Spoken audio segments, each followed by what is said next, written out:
Hi CSU, welcome to our week 2 video, our second week in our series on God, looking at a green God this week. I have a very special guest, so you are spared me for another week, although I'm still here on the right side. This is our first interview. We have Dr. Deborah Guess, who is the Honorary Postdoctoral Associate with the University of Divinity and was a teacher of mine at Pilgrim Theological College, and we're very excited to have you here, Deborah, so hello.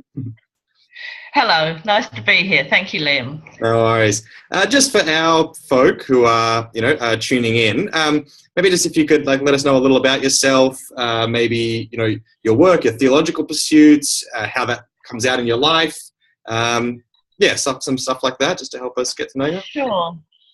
Sure. Well, I guess I have I'm in eco-theology because I had two big strands in my life. One was an interest in kind of nature and growing things and all that. And we have a permaculture style property on 1.5 acres in Warburton, and we've just built a sustainable house using passive solar design and all that stuff. So that's sort of one strand of me. The other strand is the Christian. I'm an Anglican, sort of a cradle Anglican, and I had felt for some years that there might be a bit of a tension there. So I was quite interested in exploring those two things and seeing how they fitted, whether they did, and how easy all of that was. So many years ago, when I was doing my Bachelor of Theology, I decided I'd like to do a master's, and I did that on the topic of anthropocentrism. And then I went on to do a PhD on the theology of the incarnation in relation to eco-theology. And since then, I've been teaching and writing and so on. Excellent. I found your doctoral thesis online, so it shaped one of the questions that we'll get to later. Oh, okay. Actually, and just since we are a uni group, I have a question that I'm going to be going through with a few of our guests. If you had to go back to uni to study something completely different to what you studied before, what would you want to study? It wouldn't be completely different, but I would want to study philosophy. Oh, yeah, nice. Yeah. Cool. I think a degree in philosophy really I think it should almost be compulsory for people studying theology to do a degree in philosophy first. There you go. There you go. That's great. Well, why don't we get into some eco-theology. As I said before, this is our week on a green God. And so Christians have often and perhaps rightly been accused of bearing great responsibility for the current ecological crises. Due to probably teachings of dominion and mastery of nature coming out of Genesis. Do you think that's justified, the accusations of bearing responsibility? And in light of that, what kind of responses or other narratives have emerged in Christianity to shift the attitudes of believers? Okay. I think in part it is justified. I think that certainly the notion of human dominion over nature is the central problem for ecology. The extent to which Christians should be culpable of that is a little bit more complex. Undoubtedly, some of that idea is linked with that Genesis 1:26 to 28 couple of verses, which are so very problematic. It was Lynn White in 1962 or so who really kicked off a lot of this, and I would encourage people to actually look at Lynn White's article because it's short, it's easy to read, it's very accessible. So Lynn White's article, the historical roots of our ecological crisis, I think is what he called it.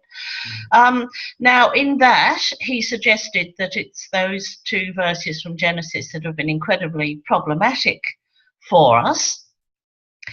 And I don't think there's any doubt at all that those two verses have been problematic, but I think it's not just Christians who have emphasized that. I think it's a whole culture that has picked that up. The whole of the Western orientation has picked up those couple of verses and run with them. When we look at Lynn White's actual original article, he's not really attacking, well, he's not exclusively attacking Christianity. People forget that Lynn White himself was a Christian. And at the end of his article, he says that because the causes or the roots of some of our ecological problems are religious, so is the solution. And he actually advocates going back to a kind of Franciscan perspective in order to resolve some of that. So he's actually not saying Christianity is holus bolus, a bad thing, and needs to be eradicated. He's actually saying that Christianity needs to look at himself. Now, he was a historian of ideas and not a theologian or a biblical scholar. If he were, he might have said, this is actually only 2 verses. Right. And there are a whole lot of other texts in the Bible which contradict that, or which say something quite different, or which actually have nothing to do with ecological questions, full stop, or to do with how we perceive nature, full stop. So the whole question of Lynn White, who really kicked off almost eco-theology, not meaning to, but he provoked a lot of people into responding to his article, and sort of people still are. And it's even to someone of my age, it seems like a terribly long time ago that he wrote that. But in some ways, it's still there underlying eco-theology, which is a tradition that has grown up since then, since the 60s. It's kind of accompanied that birth and development of the environmental movement. And there have been different people on different sides of that. There are some people like John Passmore, who really agrees with Lynn White, or even, I would say, maybe Matthew Fox and Thomas Berry, who've kind of said, well, actually, there's very little in the Christian tradition that is worth saving and reviving in order to respond to this crisis, that we actually need to put Christianity on the shelf for a while. And then there are people at the other extreme who say, no, that can't possibly be the case, and they indulge in a kind of greenwash, I suppose. People, I think the World Council of Churches has been a little bit like this. People who have said, well, Christianity must be green. God must be green. It's so obvious. And they, to some extent, cherry pick parts of the tradition that support that view, and don't actually necessarily engage with some of the more complex issues. But I think most theologians, most eco-theologians, people like Australian Dennis Edwards, people like Ernst Conradi from South Africa, Celia Dean Drummond from UK, now the US, Elizabeth Johnson in the US, some of these people kind of engage with both sides, and I think that's probably the richest and the strongest part of eco-theology. That I think there is some acceptance that we have some problems in our tradition, not just those 2 verses in Genesis, but other things too, but that there are also incredibly rich resources in the Christian tradition, which can really suggest a strongly ecological theology and can really build on that. So yes and no. Yeah. Is kind of an answer. A true Anglican answer, I'm afraid. Brilliant, love it. You mentioned there Elizabeth Johnson, and she wrote a book, Ask the Beasts, Darwin and a God of Love, which is really great if you want to check it out. And people, the you in that is our people, and I'm sure you've checked it out before. And in that, she's engaging with Darwin and evolution, and we've been talking about Genesis, and we often speak of God as a creator, but we seem to kind of maybe limit that to those 2 chapters in Genesis, that creation was this event that happened, and then creation was done, and then God just shows up from time again to manage or engage with human affairs. Yes. But to what extent is creation a continuing or even evolving process? And how might this shape your comprehension of God as creator? Okay, a simple question first. Can you see me? Because I went to close a window that popped up and I can't see you. Oh, I can see you. There's some sun on this coming through on you, but no, I can see you still. Okay, all right. Well, perhaps it doesn't matter that I can't see you. All right. Which is a shame. You're a good-looking young man, but there you go. So we'll just let that go. I'll just work with the sound then in that case. Sure. Okay. I think evolution the theory of evolution has really radically altered Christian theology. I think Christian theology is something that has to be and is revised in every generation. Right from the beginnings of Christianity, the great councils struggled with some of the big questions there. They were trying to find out the truth for their own time, and they did it very, very bitterly. So I think all kinds of things have come up in the history of Christianity to challenge and question what our theological beliefs are.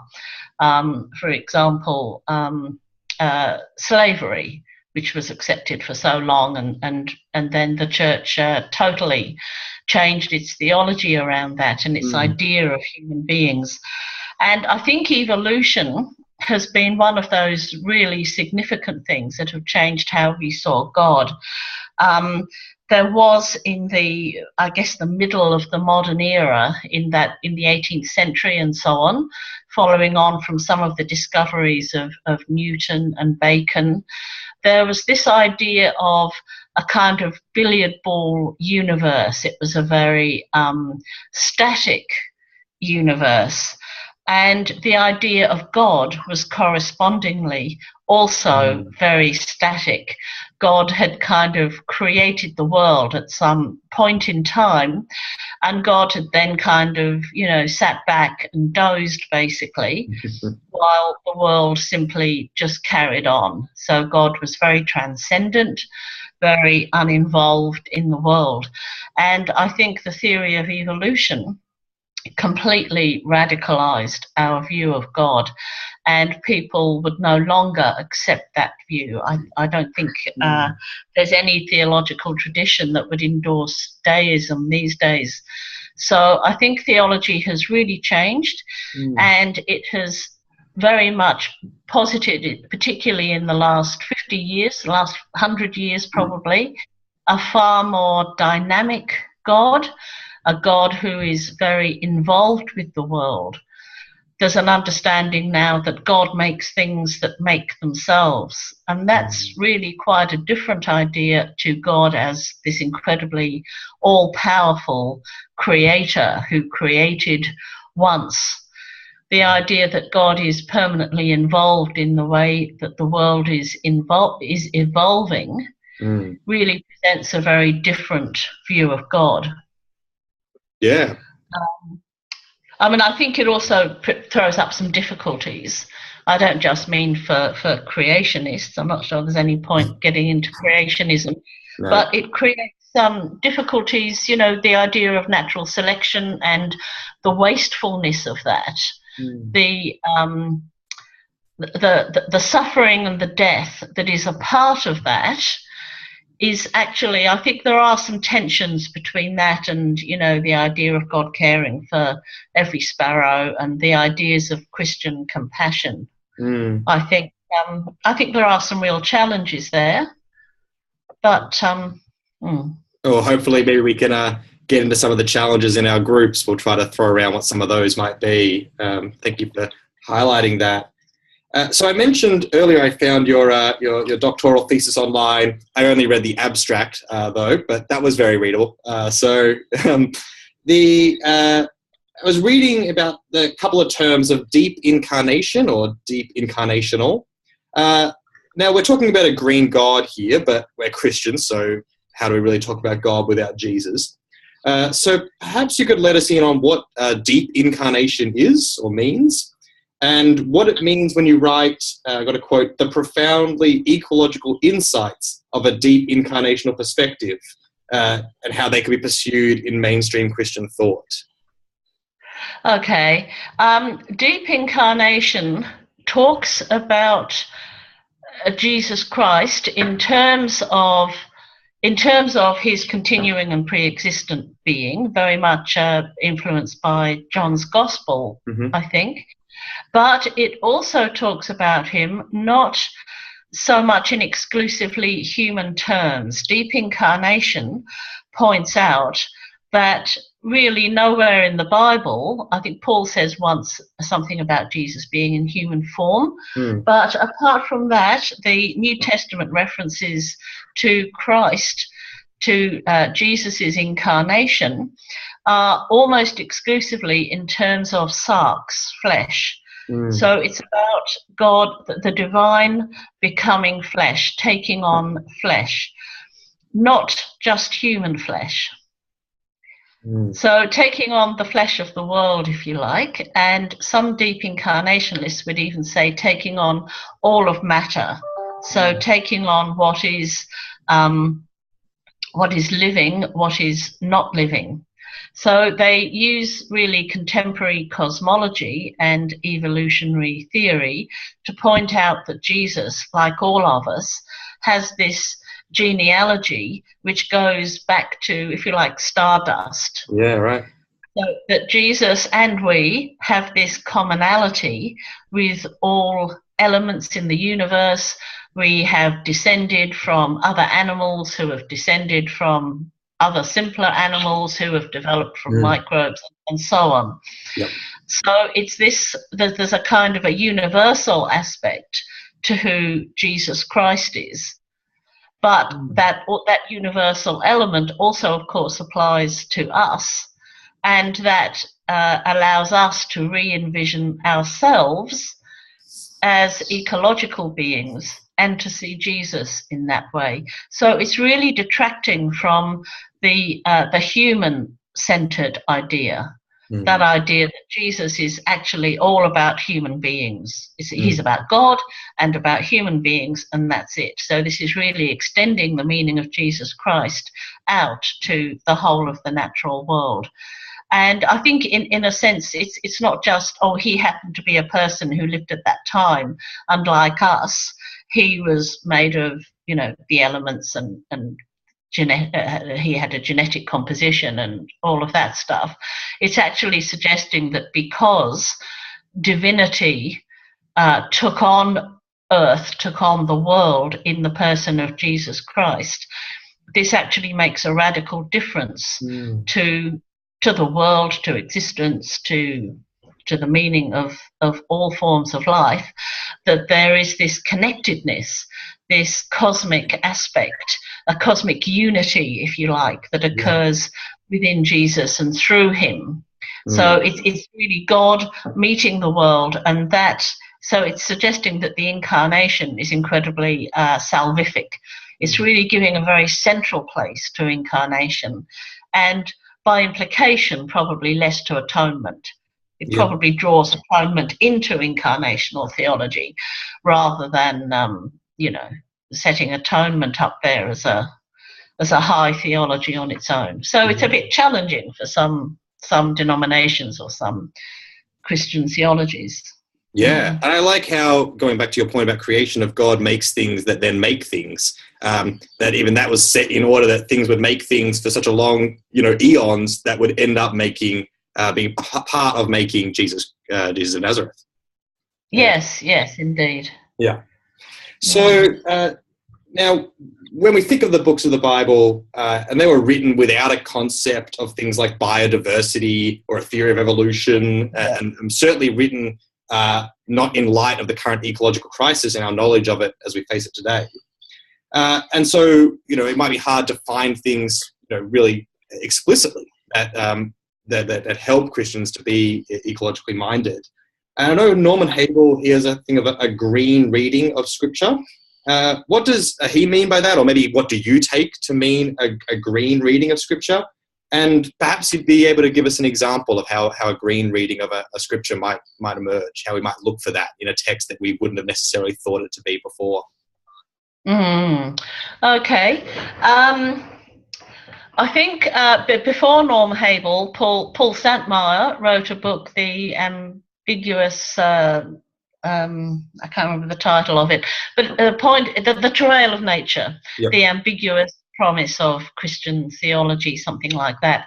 And basically his thesis was that there are some green texts in the Bible, there are some very anti-ecological texts in the Bible, and there's quite a lot of it that actually is about God and humans, and doesn't really have anything very much to say either way. I think Norm Habel's book, I think he wrote a text called An Inconvenient Text, which is a great pun on the Al Gore film. And he suggests that while there are green texts, there are also grey texts. There are ecologically hostile texts, and they really need to be acknowledged and not just ignored. Now, Norm was part of the Earth Bible team, which is an Australian initiative to really rethink and to write about the Old Testament and the New Testament from a strongly ecological perspective. And one of the ways he does that is to borrow a sort of the feminist theology idea of a hermeneutics of suspicion. Right. So sometimes he will simply look at more positive texts, like some of the Psalms that praise nature, and the last few chapters of Job, for example, which are, really wonderful and very inspiring texts. But he also looks at even the more hostile texts and says, what might the earth be speaking to us through these texts, even though the texts seem to be suggesting something not very ecologically helpful about those texts. How actually could we reread those texts to see if we can hear what the earth might be saying beneath them? So that Earth Bible series of, I think, 5 or 6 books is, again, something that people might like to have a browse through. And I think that's probably something I would also recommend as helpful reading. Yeah, great. For especially, a lot of them are written from Australian thinkers, so that's also helpful. Yeah, it's great. We might we've done it before, and we've done work on parables, and we practice a particular reading on a nursery rhyme. So perhaps our students, we might choose something like a Goldilocks and the Three Bears and look for a green reading of that to see what that might have to say about animal rights and anthropocentrism and such. Yes.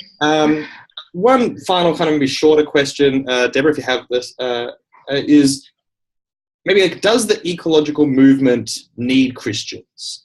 Or perhaps better stated, what can Christians bring to eco-justice and ecologically responsible causes? Okay. In some ways, you could say, well, not very much, because actually the environmental movement is doing quite a lot of good things, and you can't really point to, a specifically Christian way of, revegetating, for example. So on one level, you might say, well, not very much. And on another, you can say, well, of course, individual Christians and church groups can do environmental things. For example, at the Melbourne Anglican Synod a couple of years ago, we passed a motion on divestment so that the diocesan funds are no longer invested in fossil fuel extraction. Excellent. So there are all kinds of practical things like that. But at a deeper level, I think there are a few things that Christians can probably bring at a more sort of theological level, if you like. I think our kenotic tradition, the idea that Christ was God's self-emptying, I think that has undergirded a lot of Christian kind of self-limitation, if you like.